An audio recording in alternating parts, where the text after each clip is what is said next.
recording video. Done. Let's resume audio. Done. All right, here we go in 3, 2, 1. If Jesus exists, go and get him right now. Tell him I'm buying. Hey, Bobby, another fish sandwich and soda for Jesus. Rye dog, that was the bomb diggity, my friend.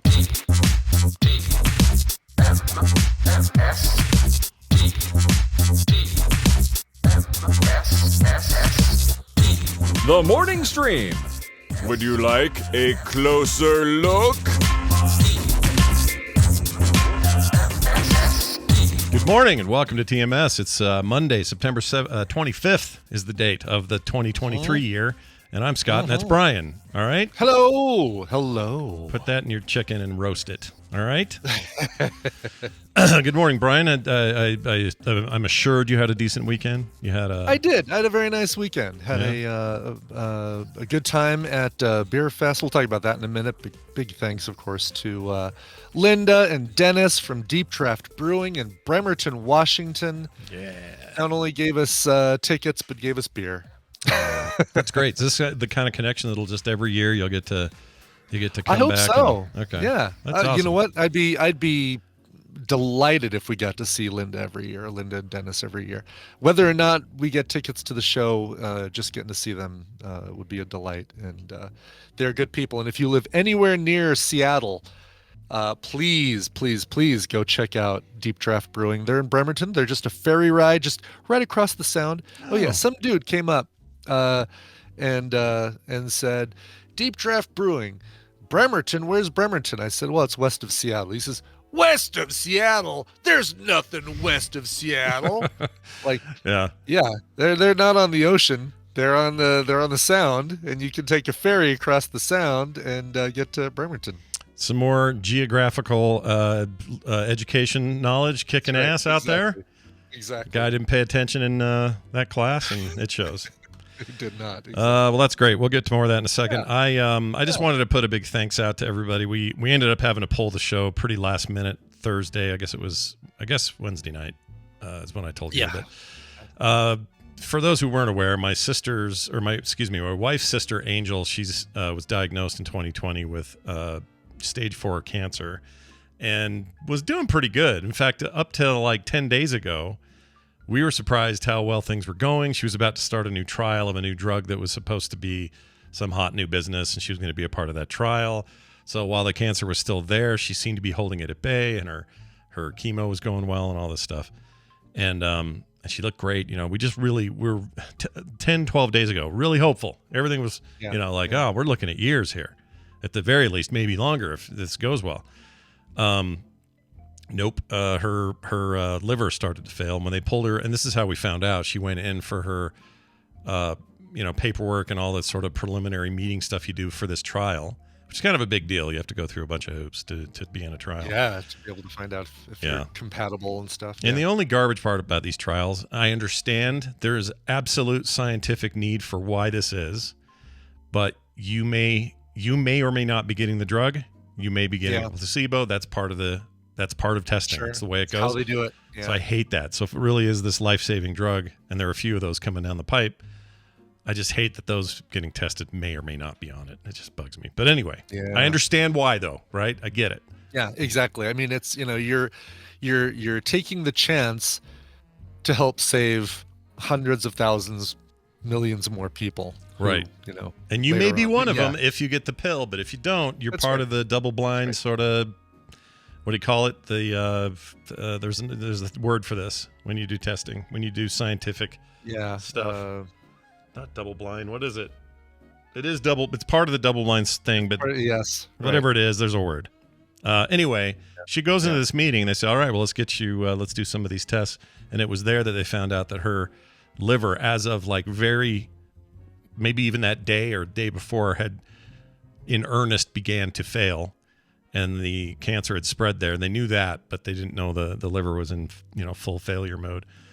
And so what a difference 10 days can make, because we went there Thursday, which is why we didn't have the show, to go visit her. And my gosh, she's so thin and so just jaundiced, and in really good spirits though. They're giving her all the good drugs. You always hear about fentanyl in the streets. Let me tell you where fentanyl's awesome. In hospice care. That stuff's great because she is in a ton of pain. Management and a ton of pain without it. Like she's got stuff growing in places that very, very painful. And if it wasn't for this stuff, like in her case, a miracle drug. In some people's cases, a horrible, chance to get addicted to something. But in her case, she needs it. Anyway, tons of family around her and neighbors and friends and everything. She wanted me to tell everyone listening that she's very grateful for all the kind words. People said all sorts of nice stuff on Facebook and formerly Twitter and everywhere else. And it was really great to be over there. She's still with us. She's got all of her sisters are in town. They're all staying here kind of in perpetuity to see how things go. Basically her whole family's here now, and all of her friends and family, people from Texas where they used to live, have come up and are staying here for the duration. And we don't know what that duration is. It could be days. It could be another month. It could be an hour. Like, it's really hard to tell. She had an amazing day yesterday, a horrible day before that. Like, it just sort of depends on the day. So anyway, F cancer, and also it's just been rough around here. And here's what made it a little rougher. Kim came home from Mississippi with some kind of weird stomach bug. We played it off like, oh, you've been traveling and it's been stressful and you're trying to get home for your sister, and we just thought no big deal. Of course. No, I ended up catching it. And yesterday, right after film sack, it kicks in. And I spent... Did you throw up? No barfing, nope. Oh. It wasn't that kind of thing. I was still hungry all day. It was a complete back end operation. Gotcha. Okay. And one of the most horrific of the type I've ever had. Worse than July when we all got... Oh, really? When you have the water issues? Yeah, Jeez. That was worse. Yeah. Although I guess inherently better because we didn't have water issues yesterday. But obviously, yes. Right. But anyway, that was a rough day, and I just felt like garbage the whole day. And at 4:00, we had scheduled to get our boosters and our flu shots. So I was like, I still feel like crap, but I'm doing this. I don't want to put it off. Let's just go. Yeah. So we go in there. This is great, though. We go into CVS. I don't usually do this at a CVS. It's usually this other pharmacy. But these guys got them first, so we scheduled it. They don't have any Pfizer yet. They had to do Moderna. It's fine, whatever. Okay. And they had the flu shot. So we're like, all right, we're going in there. And we get in there, and I immediately go, oh, I'm going to need a bathroom here somewhere in the CVS. Oh, no, in a CVS. I know, right? And the CVS is not obvious about where these are. It's not marked. Sure. It's in an it's through an employees only door around a corner, and then there's customer bathroom. So it's weird. Yeah. Yeah. And I go back there, and it's got a little sign on it that says, please ask an employee for access to the bathroom. Like some kind of gas station in the middle of Nevada or whatever. Sure. It's like, are you kidding me? So I go around the front, and I understand this. There are people that'll like grab their prescription at the front desk and immediately go and like shoot themselves up. And I understand there's reasons why you do this, right? Yeah, I mean it's in all parts of town now. It's not just in the bad parts, sadly. Yeah, it's just a thing. So I go around the front. Hey, can I get in the bathroom there? Yeah, I can do it, says this guy. And he comes around the corner. He's a little squat dude, little squatty dude in like scrubs. And he's like, okay, follow me. So I follow him. Opens it up. I go in there. I wreck the CVS bathroom. And then no toilet paper. Damn it! Then I come out and I get the shots, and I have an observation about CVS. Okay.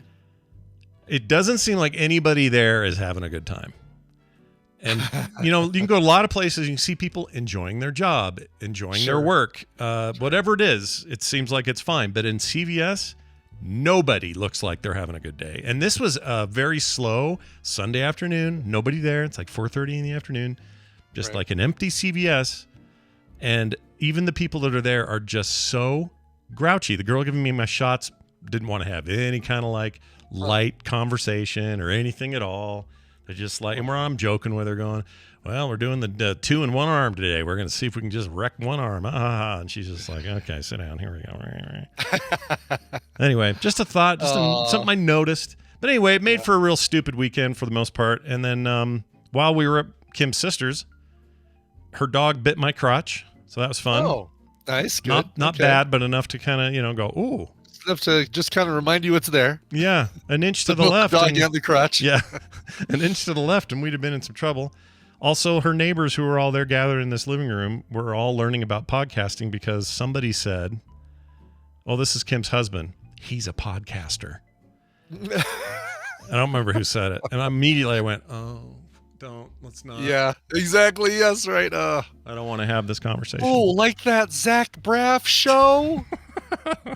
So I explained it and said what we did. And I said, if you're going to go, and they're all, oh, what's the website? I want to see, I want to hear this. And I said, that's fine, but just go in there and know you're going to get some dams, some hells, and some shits occasionally. Okay. You're going to get some swears. So listen, we start the day off right. That's right. We know how to swear. So just know that. And because some of them they look like they might be offended if they heard me drop the S-bomb. Anyway, it was all just weird because at the same time, we're having this very quiet, somber moment with her sister, and then suddenly it turned to, oh, I've heard of that. Now, how does that work? Now, what do you do? Yeah. I'm like, I don't know. It's all this, and here's how it works, and I gotta go. When that comes up, like if I'm driving and they ask me what I do, and I tell, well, I do some graphic design, website stuff, and then I also do some podcasting. It's like, oh, good for you. Like, it's almost like oh, isn't that cute? You're doing a podcast. Yeah. And I don't want to say, well, yeah, I'm in the Hall of Fame. I've been doing it, Actually, this week, it will have been, 19 years of podcasting. Yeah. And I don't want to say, yeah, I've actually won some awards. It's like, yeah, podcast, fine. Yeah, it's fine. Oh, just let it, cute. You just let it flow and let them have their moment of whatever. Did you start because of that Murder Buildings show? The Murder Building? Yeah. Yes, I did. I waited until Hulu had a hit series about a podcast, not the other way around, where we helped build the podcasting world to the point that a series could be made about podcasting. Yes. Yeah. Not the fact that I helped pave the way for music licensing for cover songs and podcasts. That that they practically could have a contract named after me, but they don't because I didn't ask them to do that. But they could. No, it was Steve Martin, Selena Gomez, and Martin Short. That's what got it. Yes.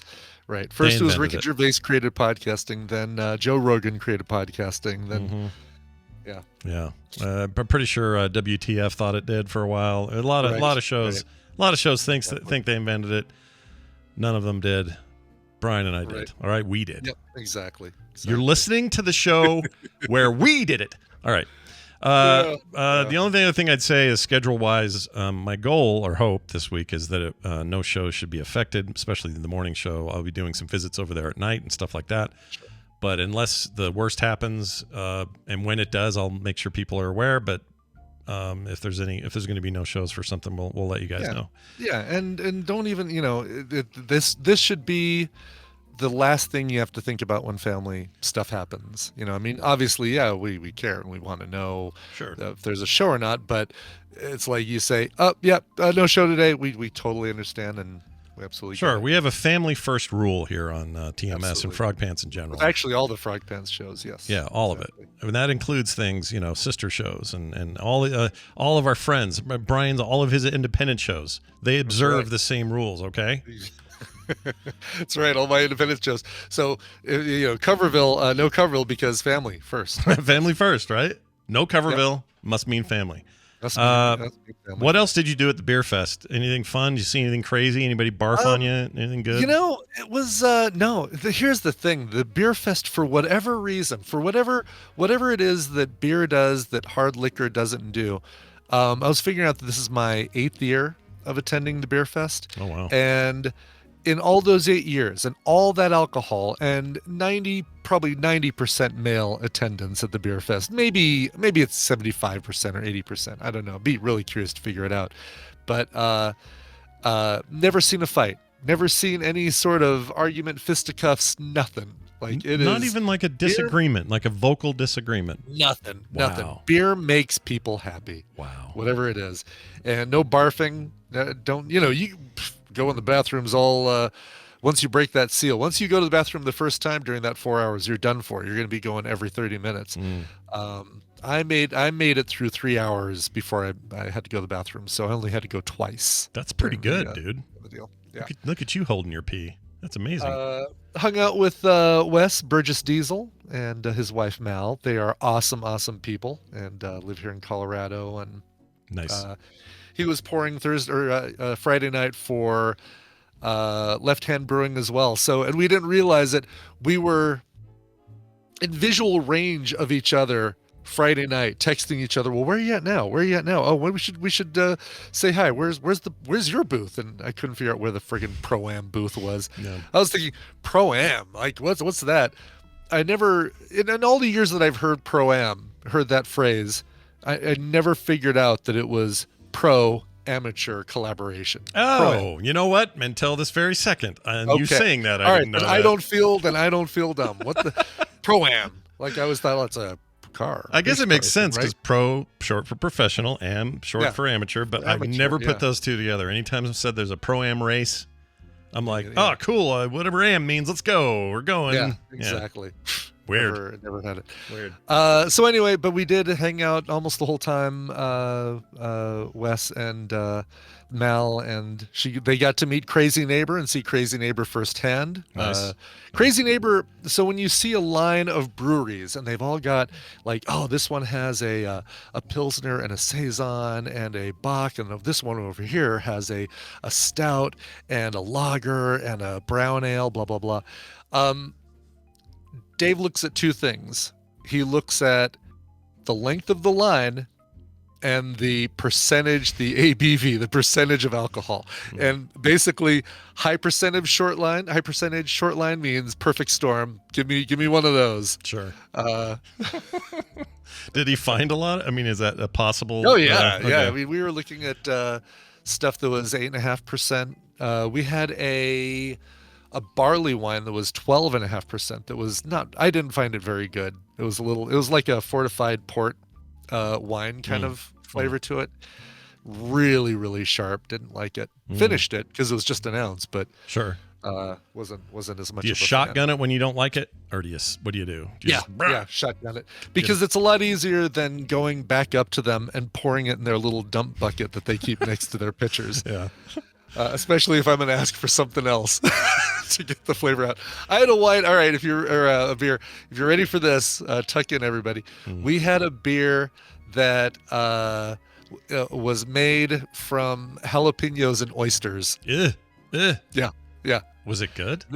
It was much more jalapeno flavored than oyster flavored. No, it really wasn't. I mean, it wasn't very good. No, Sounds horrible, dude. Yeah, you couldn't taste any oysterage, but just knowing that it was there is like, all right. Oh, what a combo!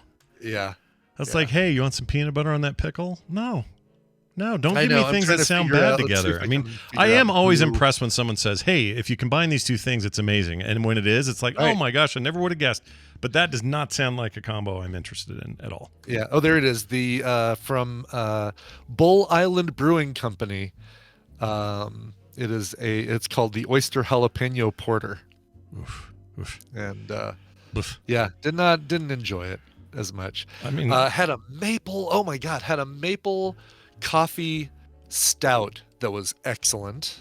I could see that one. Yeah, That I could think. that was really, really good, and it wasn't overly sweet. I was really worried about that, and I was like, Tristan and I go up there and like, ooh, a maple coffee stout, good. This sounds great. Tristan goes, oh wow, are you guys from Vermont? They're like, nope, Texas. Like, we Slightly walk different. away. We walk away, and he says, well, then they should have poured bigger. I see what they did there.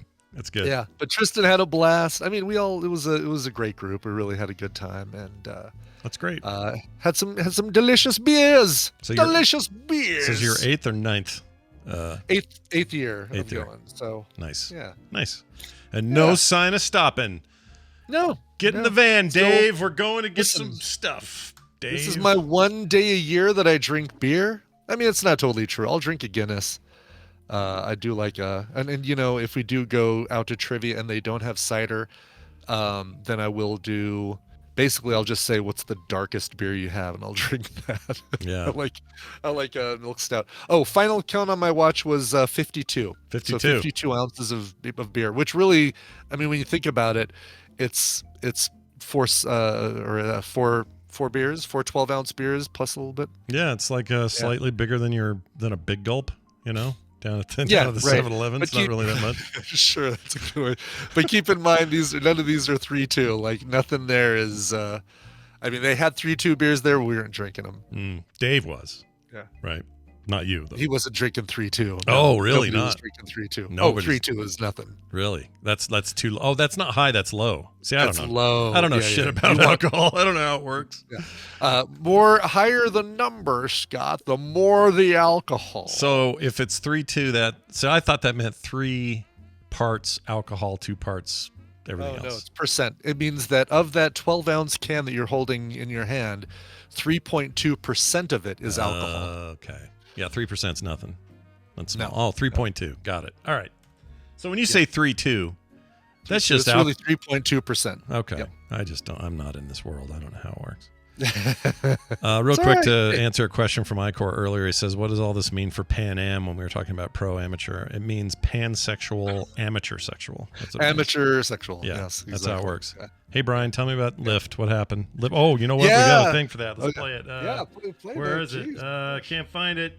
Make sure I get a 5-star rating, Junior. Yeah. What do you got? You need to watch that. That's Equalizer 2, ladies and gentlemen. Yeah. 3, right? 2? No, 2. 2 had that. Dude is the Equalizer is a Lyft driver for part of Equalizer 2. Wow. All right. Yeah, that's great. So Friday, I go out driving after we do our couch party and everything. Yep. And my first ride is to a local hotel right off the highway. Fairly nice. It's La Quinta. Fairly nice. La Quinta, by the way, is Spanish for next to Shoney's. Fun fact. Which fun is piece Scott, of trivia for you. which is Scott for bacon. Right, When I think of Shoney's, I think of tons of bacon. That's all I think. Do you? Yeah. Anyway, so but I noticed that usually when you get the ride, it shows you on a map. Here's the pickup spot, and then here's where you're taking them, and you figure out like, oh, I'm taking them over to the airport. I'm taking them down here. I'm taking them over there. But there was no drop off, and I swipe up and look at the actual addresses, and they've got the starting address and the ending address at the same place. And sometimes when you get that, it's because they've added a stop. So it's like, take me to the dispensary and then take me back to my smoke-filled bungalow. But in this case, no, it was like no stops. It was pick me up at the La Quinta, drop me off at the La Quinta. Weird. Just a quick ride around the block kind of thing or something. Exactly. Yeah. So at a red light, I'm able to, when the car's not moving, I'm able to use the Lyft communication app or the communication feature. And so I go in there and I text. It requires you, by the way, to use one of their boilerplate messages first to initiate the conversation. So it's either, hi, I'm Brian, your Lyft driver, or I'll be there in 7 minutes or whatever. So I click, hi, I'm Brian, your Lyft driver, and then I can type whatever I want. And I say, hey, I notice you've got the starting and ending locations at the same place. Could you may want to edit that before I get there, just so I know where we're going once I pick you up. Sure. And I send. I keep driving towards La Quinta, and sounds like Trump. La Quinta. La Quinta. I like it. There was staying at La Quinta. Anyway, so as I'm driving, I'm like, well, they still haven't responded to my text. So I call. I hit the little phone call button. And I say, hey, it's Brian. I get their voicemail. Hey, it's Brian. I'm your Lyft driver. I'm on my way to pick you up. But I sent you a text about this too, and blah, blah, blah. I tell them what's going on. Yeah. And I keep driving. Get all the way to La Quinta. No answer. I'm like, well, what the heck? All right, fine. And part of me is little nervous, little gun shy that it's some sort of scam thing again, right? I'm always thinking about like, all right, how is this going to be a scam? They're going to Sure. get in the car. It's going to be this cheap ride because they've got the start and ending location. So they're going to pay whatever the Lyft minimum is. And then they're going to tell me to take them to the airport or something. Sure. I pull up and I see the person who's doing this, looking at their phone, looking around. It's like a very it's a very obvious thing that this is the person looking for a lift. Sure. Down at the phone, looking up. Down at the phone, looking up. And then they see the car and they're like, oh, they wave. And I pull up and I roll down the window and say, hi, are you Ashley?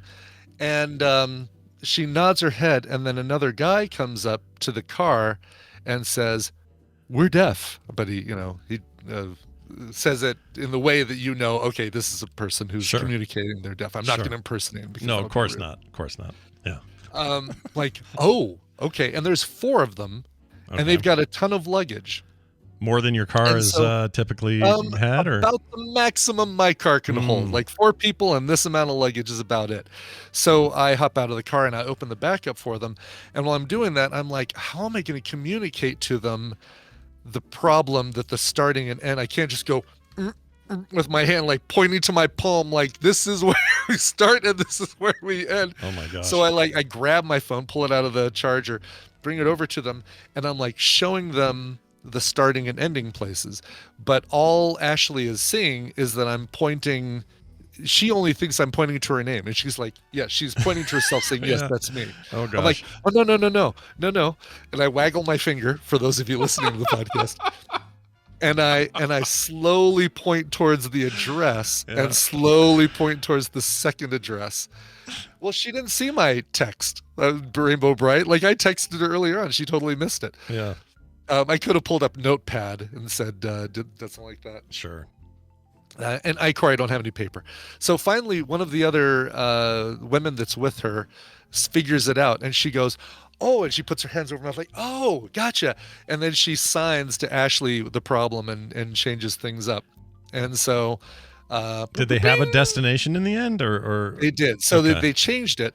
And it goes bing, bing, bing, and it says, okay, new destination. And it's like south part of town. Like, great. All right, cool.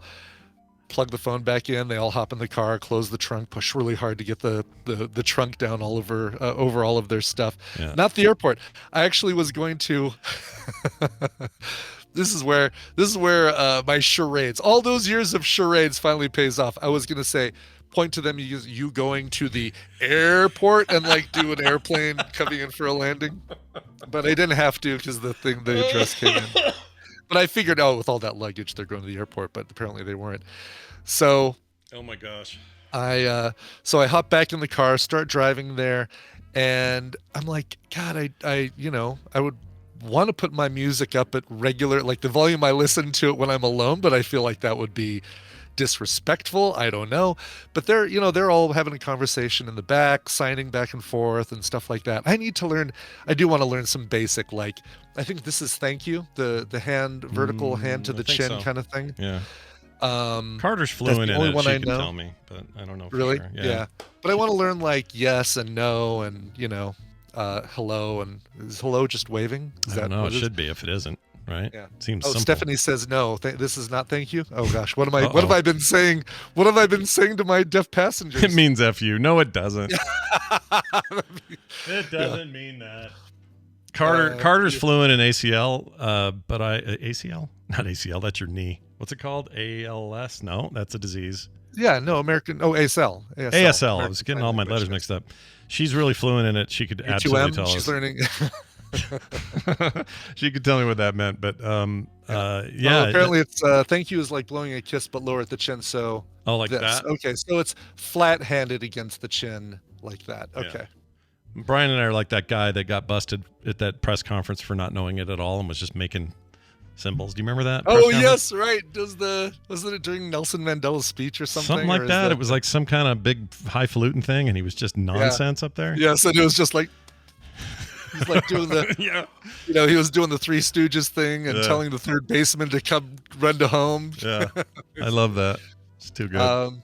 Anyway, so we get to the location and like, it's one of these things where this is where the address would be, but there is no house there with that address, right? Like this is the 5900 block of Acoma Street.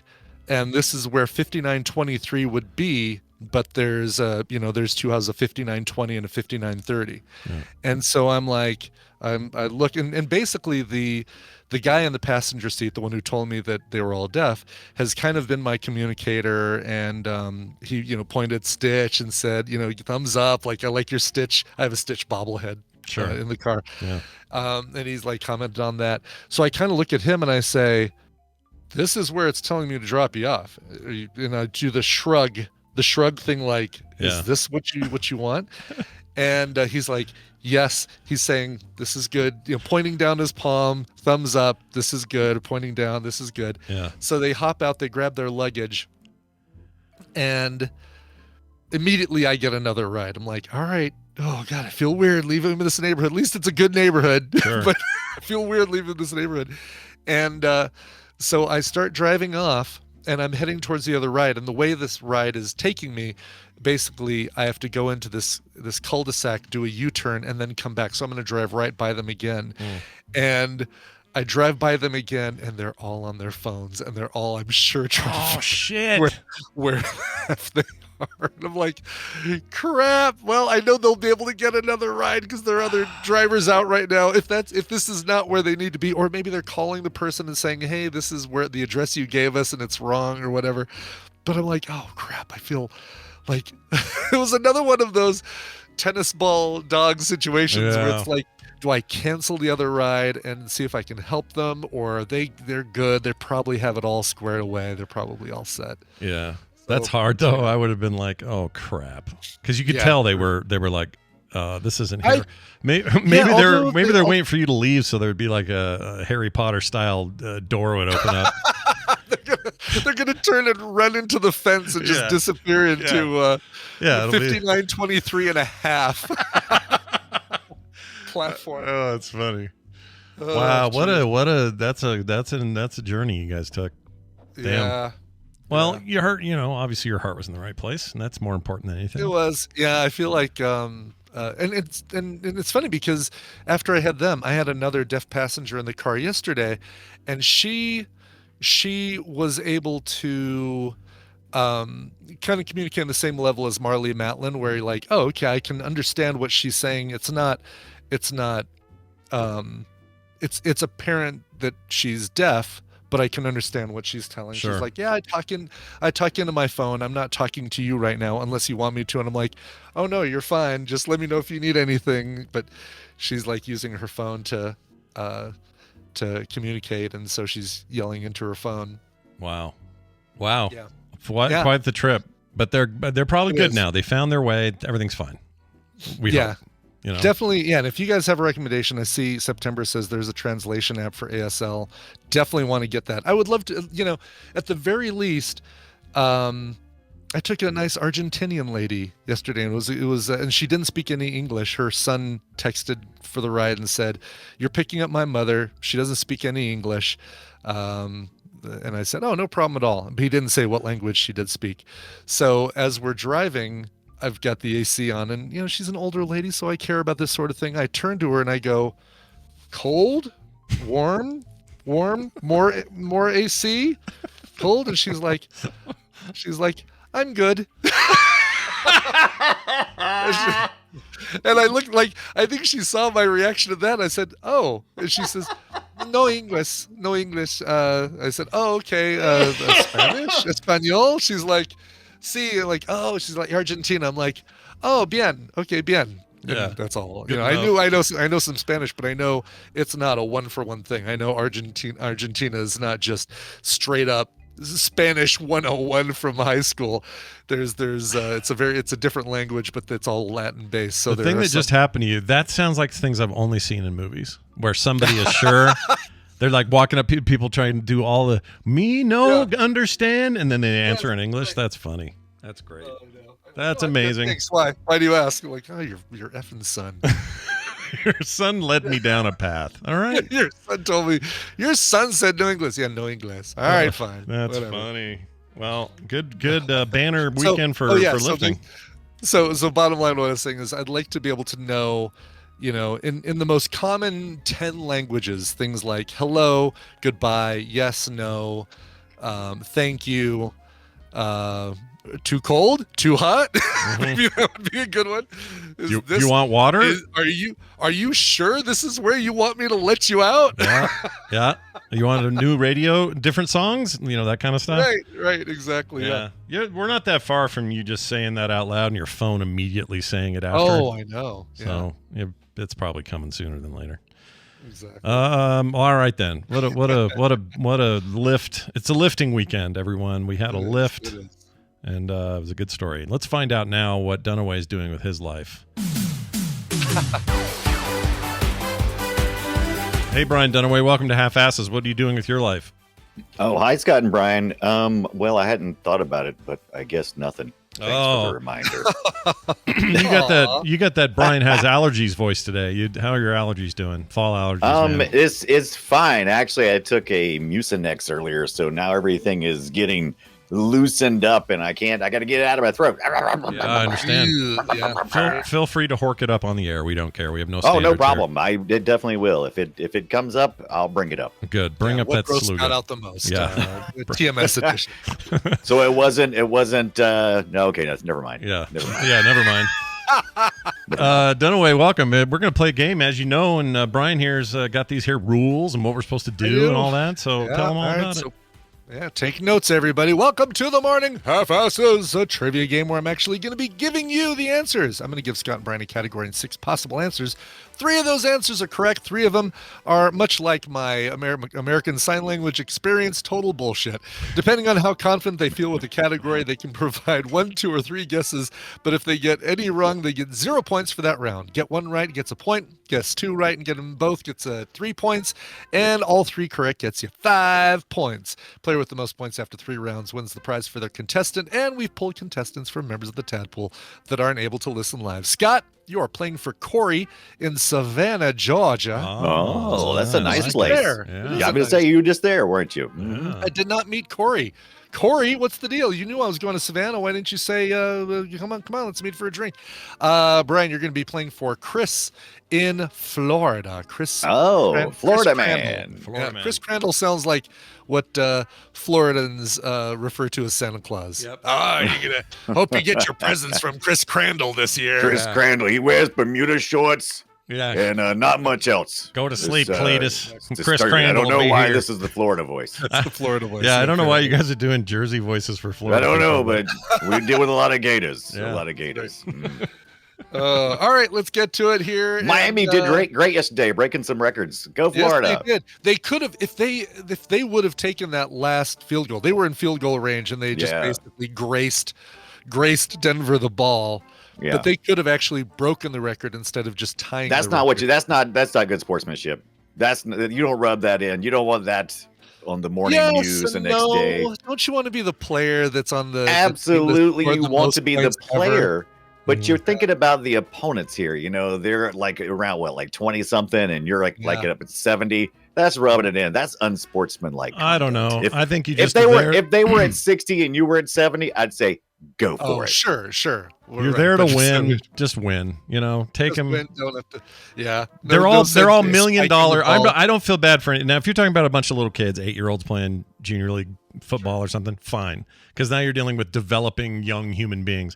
And there's no real money on the table. These are people with $30 million yearly contracts. F them. Go ahead and get the extra F them. points. They don't have any feelings. F them. They haven't done this their whole life. F them. Yeah. I see. I feel like if it's kids, the last thing you want to do is have a 70-20 game. You would have stopped that. You would have stopped that game way before. A lot it got of rules to to 70. save some kids' self-esteem for sure. Yeah, that's what I'm saying. Like, do that. That makes sense. These guys are adults, so they're fine. Yeah, let them get that record.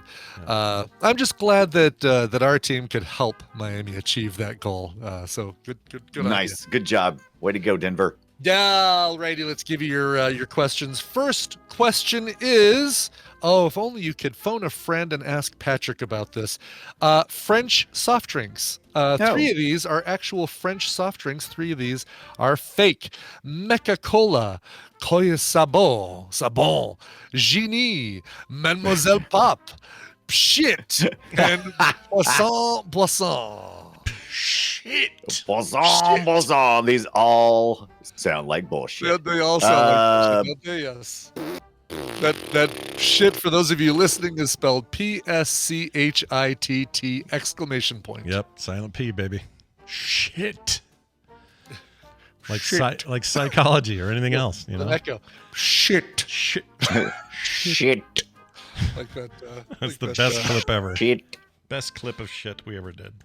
All right, you guys are both locked in. Let's see. Wow, you guys all selected 5 different things. Oh, good. And the funny thing is, they're all wrong. Selected one of the real ones, which is shit. Really? I was convinced you just said it's gonna be. It just made shit. Your real ones are Mecha Cola, Genie, and Pshit. The other ones were all made up, and those happen to be the three of the five you chose. Wow. I felt Damn like it. the Coley said that felt wrong. Interesting. Okay. By the way, those other ones, let's see. Poisson, by the way, means fish drink. Koye Sabo, I'm sure I pronounced that wrong, is glue hoof. Glue hoof. Glue hoof. Sounds like one of the beers you didn't like this weekend. Glue hoof. Yes. Oh, this tastes like glue hoof. That's all right. We're going into round 2 with 0 points. Let's get some points this round. This time it's animals whose pregnancies last longer than 1 year. So when you get pregs, this is lasting longer than a year. I'm working on it. If you're 3 of these 6 animals, your choices are sea lion, sloth, hippopotamus, orca, rhinoceros, and camel. 3 of those have a gestation period that is longer than a year. Jeez. That just feels right. What feels right? You picked that one that none of these feel right. I don't know what feels right. Well, only one feels right. All the rest of them are questionable. Whoops. Let's see. I'm going 2 of these. I don't know. Okay. All right. You both locked in. You both locked in with orca. Orca's gestation the killer whale. period. Yeah, 495 days. Definitely longer than a year. You also both locked in on hippopotamus. Hippopotamus' gestation is only 237 days, less than a year. Your answers were orca, rhinoceros, and camel. It was all right answers. Come on, sloth. Come on, Scott. That seemed like the right answer. I know, right? but that's why that felt like a trick, because everyone knows sloths are slow. So I was like, that's not going to be it. No way. Can't be. 100. It was actually, of all 6 of these, sloths actually have the shortest gestation period, which is 100. And now I can't stop imagining how sloths do it. Go ahead. No, nice and slow. 183 days, so like about 6 months. Why the rush? 495, rhinoceros 450, and camel 390 days. Camel would have been. I did check on. Camel I checked on surprising. hippopotamus, but I was thinking rhinoceros. Go ahead, Scott. Yeah, I'm surprised by the camel just because it's not a giant animal. The ones that are big animals, those make sense to me. Hippo makes sense, right? Yeah, because it takes longer to make, right? Yeah. How long was rhinoceros? Did you say the rhino? Rhinoceros was 450 days. Jeez. And at that end of that, Ace Ventura falls out, right? Isn't that how that works? Exactly right. He crawls his way out and says, "All righty then." Yep, and they're horny the whole time. Get it? Horny because they got a horn. Because they have a horn. You see what we did there? All right. I'll be We're here going all into the last question with 0 points. So the final question strategies are in play. And speaking of the NFL, name 3 of these cities that never had an NFL team. 6 cities, 3 of them never had an NFL team. NFL team. Your choices are Allentown, Pennsylvania, Columbus, Ohio, Akron, Ohio, Canton, Ohio, San Antonio, Texas, and Fresno, California. I feel like I should know this, but I'm pretty sure I don't. These cities, and Denver feels like it still doesn't have a football right team. I'm choosing 2. I don't know. Oh, Scott's not locked in. Okay, wait, let me there we go. I'm all locked in now, ready to lose. Right.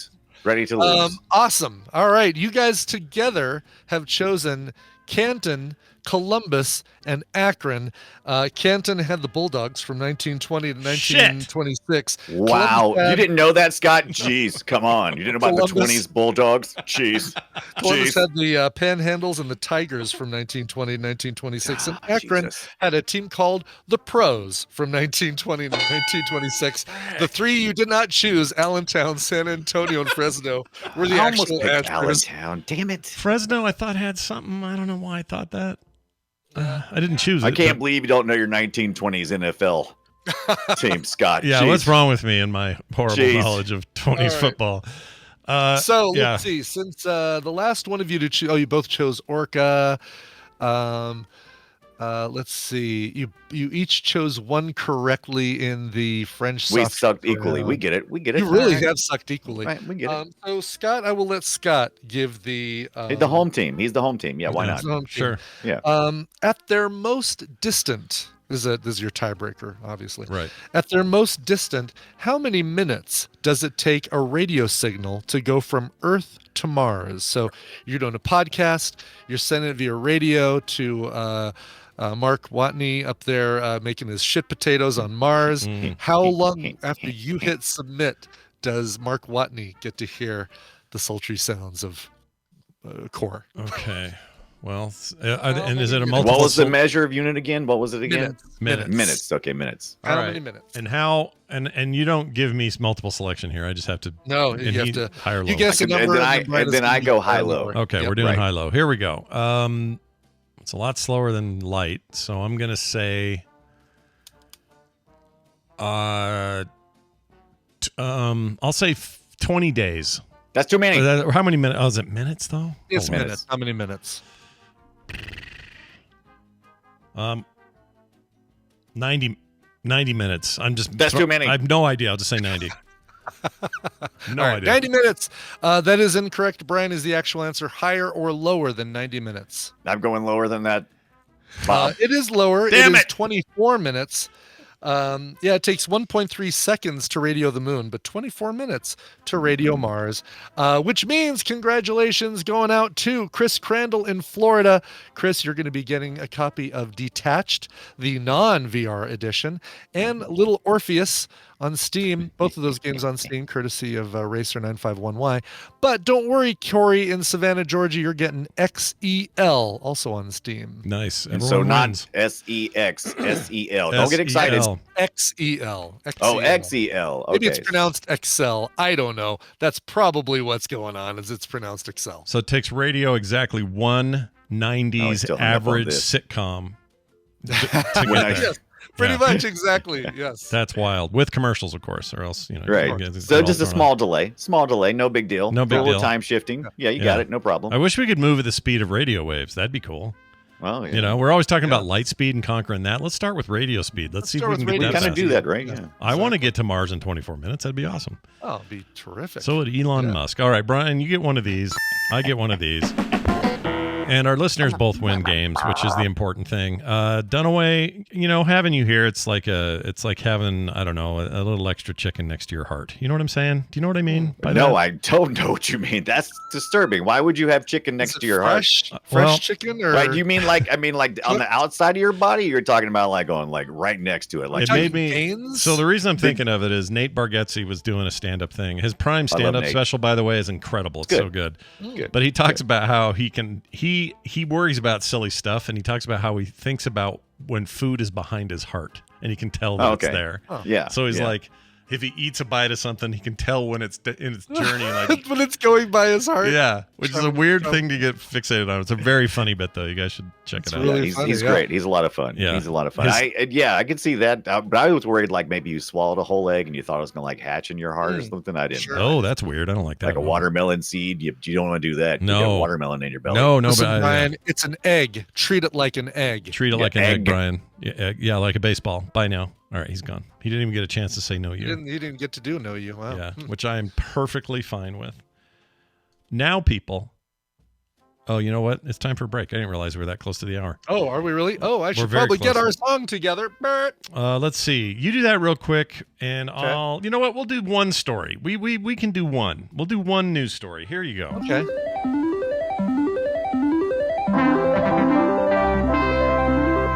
It's time for a quick bit of news brought to you by Amy Robinson and her awesome YouTube channel. Watch and learn how to throw clay and put cool stuff in the kiln and make it hot stuff. Get it at Red Fraggle 3 on YouTube today. Highly recommend doing that. She's great. She is. We'll hear from her in a week or so. Brain-altering parasite turns ants into zombies at dawn and dusk. Oh, no. Dawn and dusk. I see what they did there. Yeah. I see what they did as well, although during the rest of the day, it should be mentioned, they're just fine.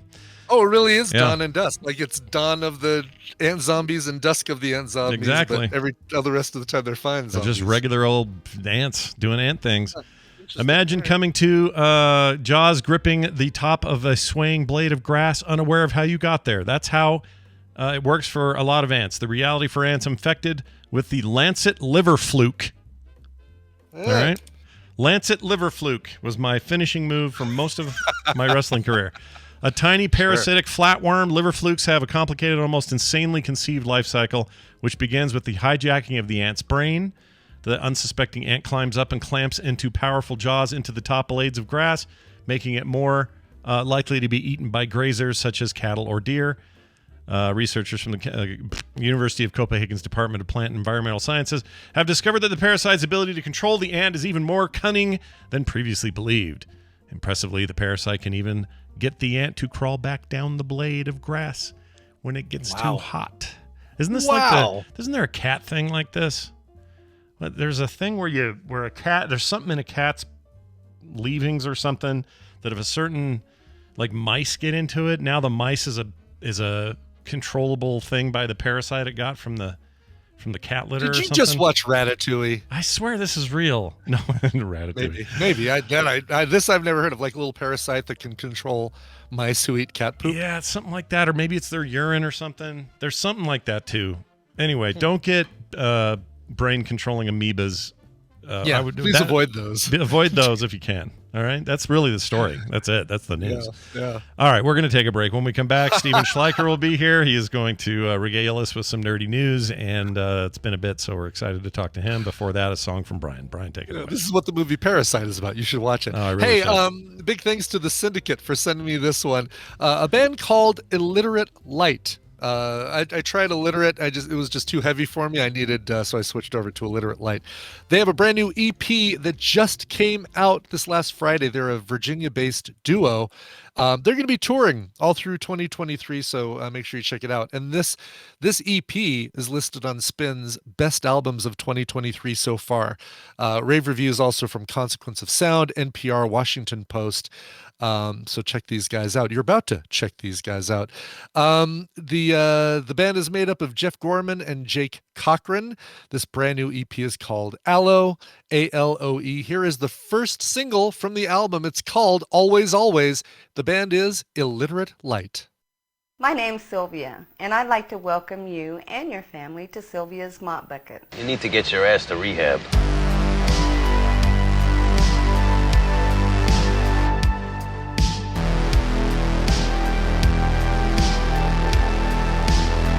And we've returned. Who was that one more time? Sure. That band is Illiterate Light from their brand new EP called Aloe. That's the song Always, Always. They should do a collaboration album with Vera, you know? Yeah. Aloe. They should. Vera. Aloe Vera. Uh-huh. Yeah. Let's dive into some Steven time, you know? Okay, yeah. Some quality Steven time. That's I like that idea a lot. It's always quality, so I don't even have to say them. It's like ATM machine. Just leave off the machine. Here we go. Let's play this. And now welcome Steven to the show. He's a huge freaking nerd. Dollar bills, y'all. Hey, look who it is. Steven Schleicher joining us, as he does here every other Monday, to talk about all things major spoilers and nerdy topics in movies, comics, and more. Steven, welcome back to the show. Hello, Scott. Hello, Brian. Hey, man. Hello. How goes the fall quarter, the fall semester? How you doing over It's going okay. This week is homecoming week, so I'm being nice to the students and not making them do very much. Are there? You guys have a big? What's the sports world like? And is there like not prom, or what am I trying to say? Is there like a big homecoming events and all that kind of stuff on the college level? So this is also for many people, Oktoberfest. Yeah. So we have Oktoberfest activities coinciding with homecoming, and it's both the high school homecoming and the university homecoming. So a lot of activities going on this week. All right. And you don't have to chaperone anything, right? You're good. God, I hope not. I asked my oldest, I was like, so are you going to the homecoming dance? Are you taking anyone? Do we need to get anything? Because, we're in the middle of nowhere. And last year, my wife had to scramble to try to find a corsage for him to give to his date. Oh, and man. he's just like, I don't know. Wow. God. Not a lot has changed, it turns out, since my high school days. That's a lot of the answers I gave. Wow. Well, we're glad to have you here. One of my favorite things in comic books, which is a huge part of what Major Spoilers is all about, has been the Fables series.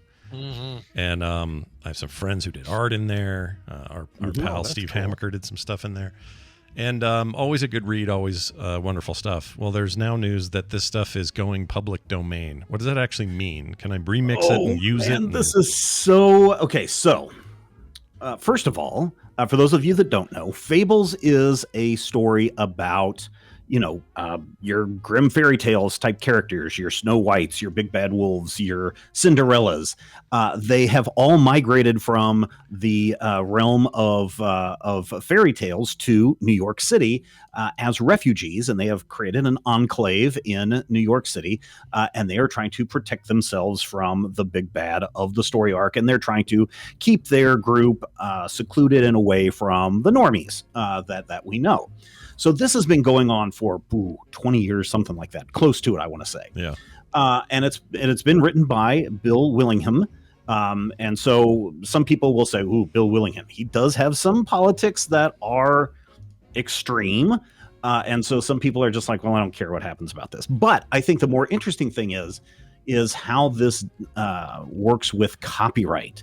So first of all, a lot of the characters that he uses are already in public domain. In fact, I think all of them are in public domain. Right. When he created Fables, he retained control of all of the rights to everything with Fables, and he shares it with DC Comics back when it was under the Vertigo imprint. Well, since the Fables started, there have been changes in management, changes in ownership, changes in fact, Vertigo Comics doesn't even exist anymore, right? Right. And for years, apparently, Willingham has had a lot of trouble with the lawyers, with trying to say, "Hey, you guys, you didn't contact me when Telltale Games did the Big Bad Wolf video game, and I was supposed to be a part of that, and you owe me a lot of money." And they're like, "Oh, we didn't know that you own the copyright on all this stuff, blah blah blah. Here's some money." Yeah. That was the Wolf Among Us game from Telltale, right? That was the game. Right. Yeah, Okay. Love that game. Oh my gosh. So yeah, a lot of people did, and that may be one of the reasons why there was never a sequel to that game, because of this particular fiasco. There have been times where many people might remember the ABC series. What was it called? Once Upon a Time. That when that series came out, everyone was like, "Wait a minute, isn't this just like Fables? And how come Bill Willingham and everyone else involved in Fables isn't getting paid anything?" And it's because Disney's like skirting the line very closely to try to make it as close to Fables, but not Fables. And so this has been going on since the beginning. And because Willingham has refused to sign essentially you're a contract writer for this series. When you're a contracted writer, work for hire, then DC would own all of the rights to that series as opposed to Willingham. And so he's gone back and forth over this for years. For the last, I want to say 6 months, Fables has been delayed. In fact, the most recent issue was supposed to come out in April of this year. It has now been pushed until way late October, and more than likely it will be pushed again.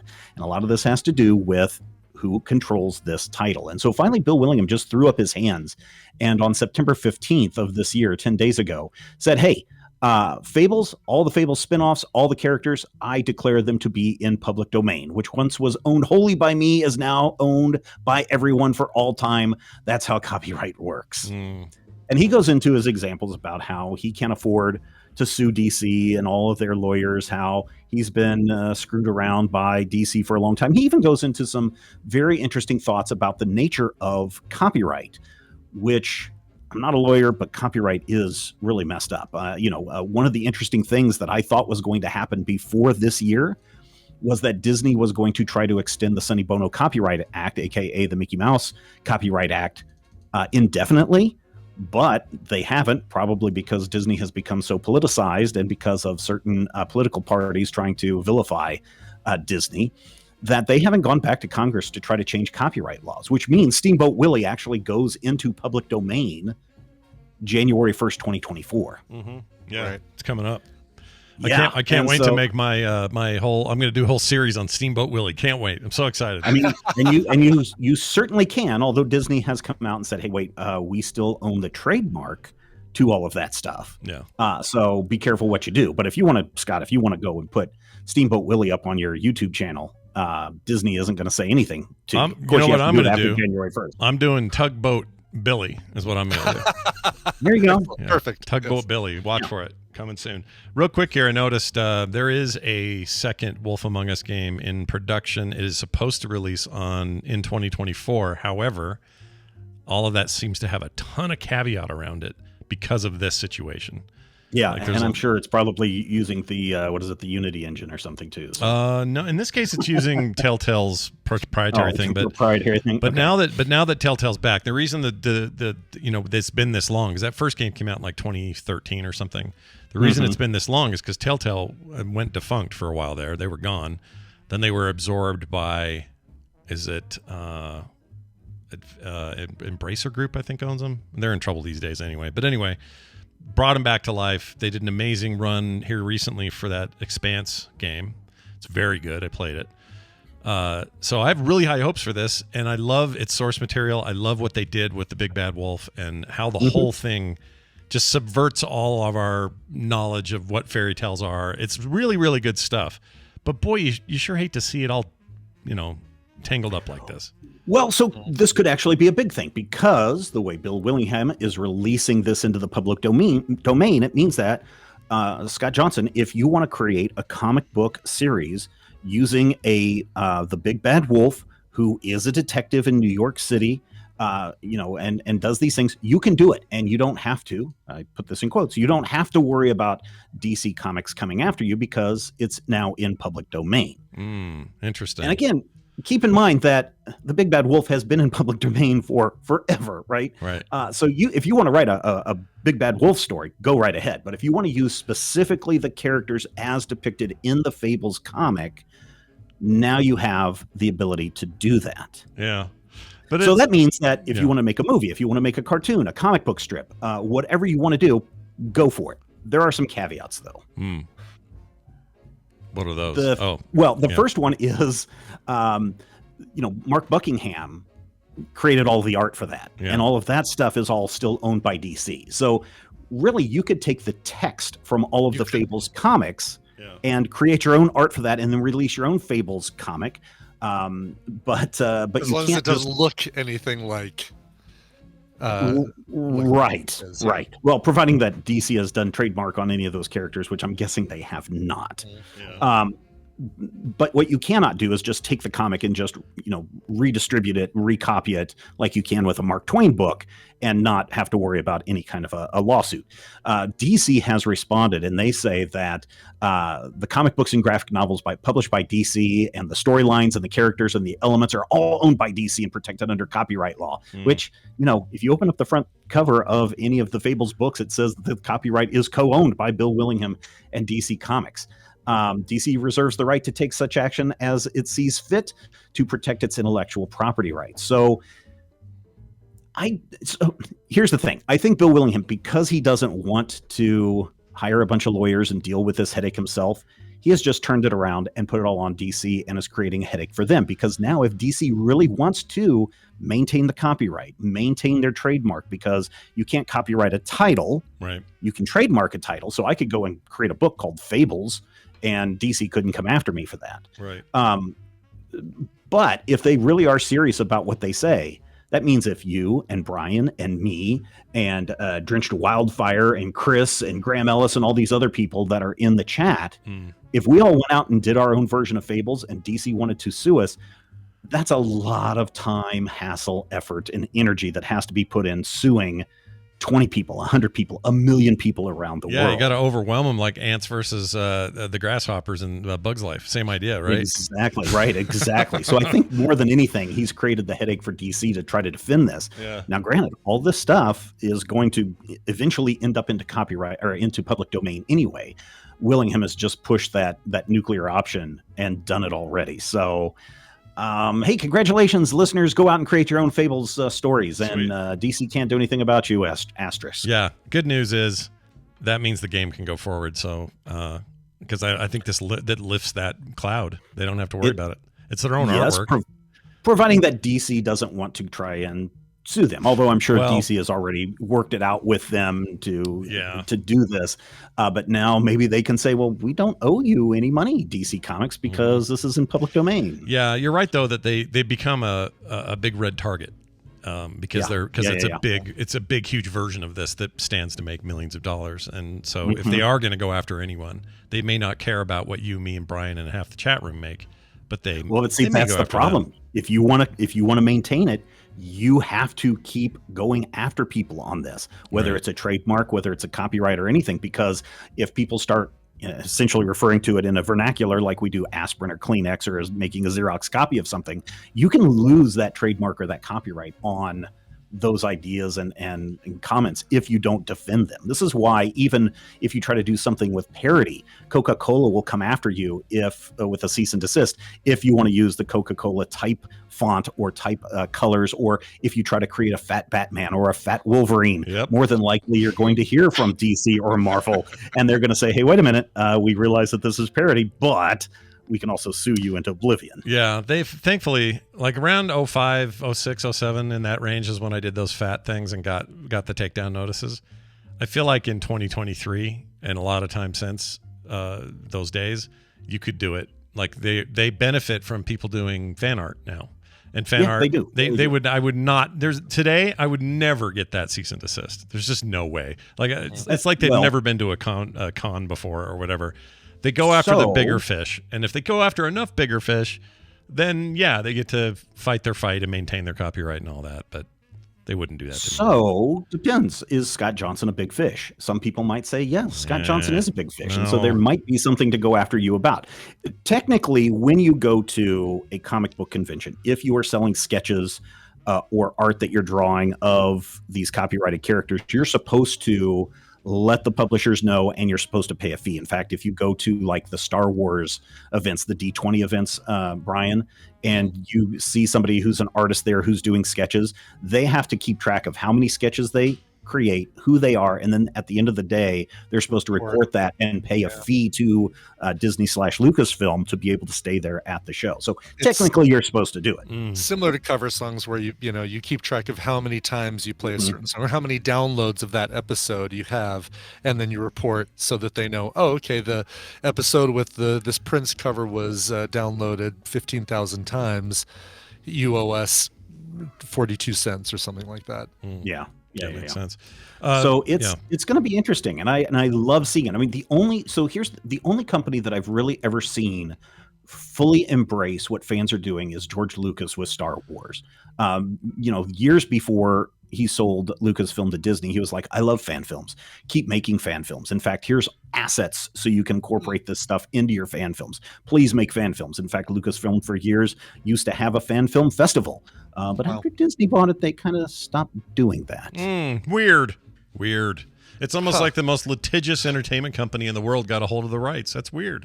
And that's why I'm so surprised. For like 5 years now, I've been saying, oh, yeah, watch out for 2022, 2023. Disney's going to try to extend copyright, and they haven't done anything about it. Yeah. And Steamboat Willie drops in public domain on January 1. So it'll be interesting. And then, of course, that means that in a few more years, we're going to see Snow White enter public domain, Alice in Wonderland enter public domain. Yeah.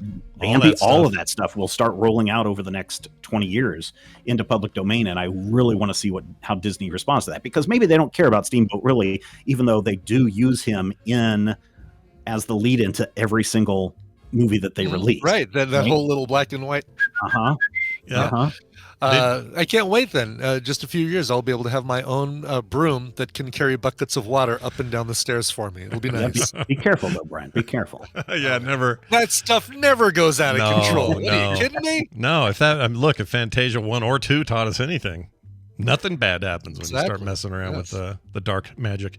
Real quick here, I saw there's a little bit of a gear shift, but Van and I were watching. We had him most of the weekend. My daughter's anniversary. A lot going on around here. Yeah. And he hung around, and the baby as well. But he was like, I want to watch Spidey. And I'm like, is he just talking Spider-Man? Like, what does he mean? Oh, no, he's probably talking about the young kids Spider-Man. I don't think it's called Spider-Man and His Amazing Friends, but it's essentially that. Yeah, it's Spidey and His Amazing Friends. Right, it's the one with little Gwen, Stacy, Spider-Gwen, and little Miles Morales. Everybody's super young kids. Even like the villains, like Green Goblin is kind of a 10-year-old chibi. Yeah, just running around doing stuff. And most of it is the villains are mostly stealing things and not being nice. Like it's not. Right. They're not doing big crimes. They don't want to unleash a toxic gas over Manhattan. Yeah. And I started watching it and I went, I don't think this is great. I think it kind of panders to kids, but I'll tell you, after watching about 10 episodes of this thing with him, I actually kind of got hooked on it. It's pretty good. It's much better than Cats. I'm going to keep watching it again and it keeps happening. The Hulk will show up, Brian, once in a while. Or the latest season had Iron Man show up, and Ms. Marvel shows up a lot, and they all use their key powers that they have, right? But they do it in this very aimed at 3-year-olds kind of. Yeah, it's really aimed. But it's not Spider-Man and His Amazing Friends. That's the one from the 80s with Fire. No, it's Spidey. It's Spidey and His Amazing Friends. Spidey and His Amazing Friends. Yeah. Okay, well, that's not at all confusing. No, I think if your kids are a fan of Paw Patrol or Bluey, and you want to kind of get them into the comic book stuff, Spidey and His Amazing Friends kind of falls right into that. Yeah. Into that area. I can't get my kids to watch it because they're all too old. They're all too old, and there's no way this would appeal to their age group. But I can tell you, after seeing it enough, I think they got a little something going on here. It's actually pretty great. I enjoy it. Okay. And they're really the Doc Ock lady that's the daughter of Octavius. Spider-Verse. She's the Doc Ock in this. They do a lot of under the radar stuff that only hardcore Marvel fans might recognize, but it's just there. They just do it that way. It's not Captain Marvel, it's Ms. Marvel and her huge hands and feet, and they go for stuff that's a little more knowing. If you know the Marvel universe right now, then you would know who these characters are. Mm-hmm. Your average 4-year-old's going to watch it and go, I don't know, that guy's green. Now I can't remember of the name of the series. This would have been 10 or 12 years ago when my youngest was 3 or 4. There was a Marvel animated series that was kind of like this, maybe geared just a little bit older, but they loved the heck out of that. That was the Avengers one, right? That was the Avengers one. Yeah, that's it. That's it. Yeah. That one was really good. So it was actually really good. Yeah, you might want to see if you can track that down. Maybe on Disney Plus. Yeah. Was it Chibi? I mean, there's what? It was kind of in that style. Yeah. Yeah, and these are these are it's also interesting because Aunt May is still Aunt May. And she looks like the Marissa Tomei Aunt May, and she's young and whatever, like you might imagine. But the show assumes that all the Uncle Ben shit happened. But at what point in Peter's life where he's he's literally 5 years old in this thing? Right. They really skip over a lot of stuff to make it work for kids. But I don't know, it's nice. We had fun, and he is freaking hooked on it. He loves it. Anyway, side note. Well, there you go. Steven, tell us anything else happening over the Major Spoilers Network so people can find it and get it and have it. Well, here's the thing. I'm going to promote a comic book really quick. If you are a fan of Conan the Barbarian, Jim Zub is doing a new Conan series for Titan Comics, which is a European comic company. It is fantastic. If you love the 70s Conan that Marvel was doing, this is straight up tapping into that whole vibe. And it is fantastic. Issue number 3 comes out this week, and I would suggest everybody go and track that down. I love Jim Zub. I love old Conan. I want old Conan to be all Conan. And I don't mean the Schwarzenegger stuff. I mean the old comics, the old books really are so brutal and I don't know, they really are their own thing. They're so good. So this is a good series. People need to go check it out. The artist on this series is Roberto de la Torre, I believe is his last name is pronounced. But it's a great series, and people need to go check that out. All right, it's cool. You're talking about the old Conan with the Frank Frazetta covers and stuff. Yeah. That kind of just brutal, freaking bloody, awesome skeletons hanging down on everything. Oh, so excited! All right, I didn't even know that was a thing. Steven, you've done it again. Thank you for that. There you go. All right, man. Stay hydrated. Oh, yeah, do that. Stay hydrated, everyone. We'll see you later. Have those brooms carry some water up to you and stay hydrated. I almost made you group owner. All right, there you go. Now you're right. I've done that before, where I made a guest group owner, and that was a mistake, because then trying to wrestle Discord group ownership out of somebody's hands, not easy. Gotta make it simple. I mean, Steven would have cooperated. I'm not that worried. Of course, he wouldn't be like, it's mine now. I'm taking it forever. Yeah, he wouldn't have done that. We have a quick phone call from Gabby I'd like to play. Cool. And I'm pretty sure Gabby texted us on FilmSack as well. So Gabby's had a busy week.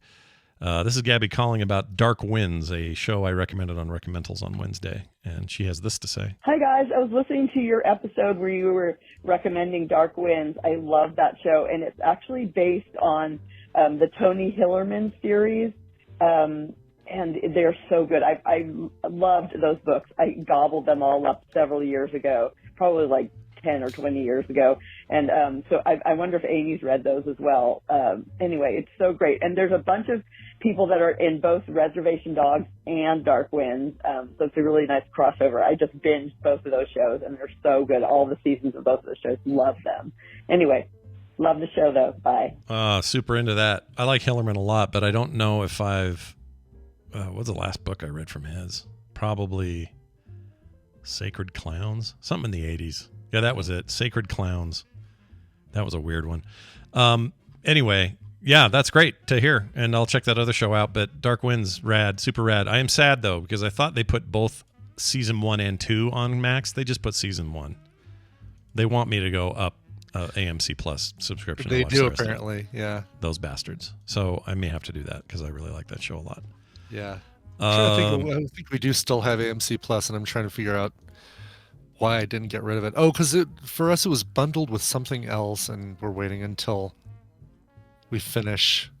I can't remember. I think it was Showtime, AMC Plus and Showtime, and then we're going to get all that stuff through T-Mobile when we switch, or at least Showtime through T-Mobile. I can't remember. There's this whole convoluted thing now with we're switching phone carriers, and it's going to actually give us a bunch of channels that we now don't need to pay streaming for, and that's how I get Max now, is through AT&T, I guess. Yeah, but they're the only ones I get.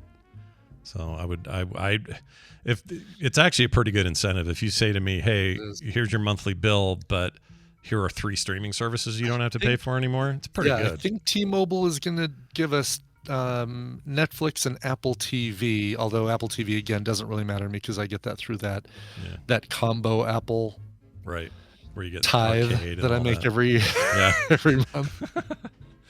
Yep. Yeah. And they're the only one that stayed inexpensive, which is hilarious because Apple's always considered expensive. But we're getting enough. Yeah. We're gonna get enough out of you chumps with this new titanium iPhone. That's right. I saw a video that freaked me out a little bit. Somebody easily snapping one of those phones in half, the titanium. Oh, ones. no, really? Yeah. I always thought the idea of titanium was that it was stronger than anything. Yeah. So, are you sure that's legit? Like, that's a total legit video? According to some legitimate sources who are all showing it, they seem to say, but that's, you're not wrong to be skeptical because that's happened before. Some people just want to make noise on the internet. Of course. But they just seemed a little more brittle than I would have thought. I don't know. Yeah. I'll try to find that and send it to you. Thank you, Gabby, for that. If you want to send in your own voicemails, you can do that. 801-471-0462. You can email us at themorningstream@gmail.com. Or, as usual, you can text us at that number I gave you before. Real quick, thanks to everybody for joining our Patreon. Now, look, we got a few days left of this month. All right, not much. And that means perfect time to onboard. Get on here and be a part of the cheapest Patreon on the planet. All right? It's our own fault, but here we are wallowing in it. And we need your help. So join up for as low as $1 a day at patreon.com/TMS and support your favorite morning show. That is going to do it for us. Let's get out of here. Off too. Oh, look for at those this, of you Brian. Looking at the video. This is the morning stream coffee mug magnet, or you can put a put Velcro on the back of this, put it on your bag that has that Velcro thing, or just just adhere it to the front of a computer or monitor or something. Yep. So printing out the correct size, it'll be about 2/3 the size of this, but it'll be, it's paintable. You can paint your Scott and Brian. You can paint coffee in the mug. You can paint the mug. Yeah, you can paint the mug. You can paint the mug. Why don't you just paint the mug? Yeah, it's awesome, and that'll go to a couple of our higher tiers. So no reason not to hop in right now. Get in there. Hop in. All right, let's do a song. Do you have a little something? Okay, I do have a song. This is actually a carryover from last week.